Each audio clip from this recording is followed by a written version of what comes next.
నేను గోరంట్ల బుచ్చి చౌదరిని నేను శాసనసభ సభ్యునిగా ఎన్నికైనందున శాసనం ద్వారా నిర్మితమైన భారత రాజ్యాంగం పట్ల నిజమైన విశ్వాసం విధేయత చూపుతానని, భారతదేశ సార్వభౌమాధికారాన్ని సమగ్రతను కాపాడుతానని, నేను స్వీకరించబోయే కర్తవ్యాన్ని శ్రద్ధాశక్తులతో నిర్వహిస్తానని దైవసాక్షిగా ప్రమాణం చేస్తున్నాను.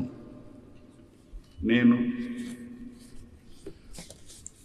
ఆంధ్రప్రదేశ్ శాసనసభ సభ్యుడినైన గోరంట్ల బుచ్చి చౌదరి అనే నేను సభ నియమాలకు కట్టుబడి ఉంటానని, వాటిని అనుసరిస్తానని, సభ మర్యాదలను పాటిస్తానని, సాంప్రదాయాలను గౌరవిస్తానని దైవసాక్షిగా ప్రమాణం చేస్తున్నాను.